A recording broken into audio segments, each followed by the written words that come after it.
আল্লাহ কোথা গো তুমি মাওলা, তোমার কুদরতি নজর দ্বারা তাকিয়ে দেখো ও দরদের আল্লাহ,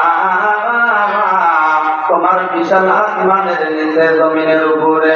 মালিক রে তোমার জান্নাতের বাগানের ভিতরে বসিয়া আল্লাহ গো দুখানা করে হাত তোমার দরবারে উঠাইয়া দিয়ে ও আল্লাহ আমাদের ভিতরে অনেকের মাছ বাবা নাই, বাবা আছে মা নাই, অন্ধকার কবরের জগতে ঘুমায়া গেছে আল্লাহ, ওইগুলো আব্বা আম্মার কবর তুমি জান্নাতের বাগান বানায় দাও। ও মালিক মালিক রে বিশেষ করে দয়া করে আমাদের মাথার মুকুট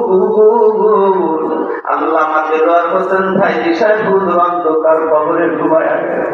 আল্লাহ, কোরআনের পাখিটা যদি থাকতো লক্ষ লক্ষ মানুষ একত্রিত হয়ে যাইত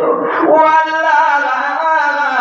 উনার কবর খানা তুমি আল্লাহ বাগে জান্নাত বানায় দাও আল্লাহ, তুমি উনার কবর খানা বাগে জান্নাত বানায় দাও আল্লাহ, সারা বিশ্বের আনাচে কানাচে জোর জঙ্গলে যত নরনারী ঘুমিয়ে আছে সমস্ত কবর গুলো জান্নাতের বাগান বানিয়ে দাও আল্লাহ, দেবপুর আল কোরআন নুরানি হাফিজিয়া মাদ্রাসা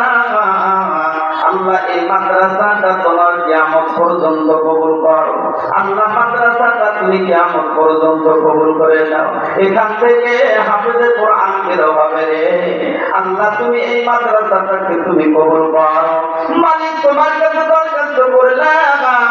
এই যে মালাকুল মউত আজরাইল আমাদের সম্মুখে আসবে ওই দিন আমাদের সকলের জবানের ভিতরে তোমার মধুর বাণী জারি করে দিবা কালেমা তয়্যিবা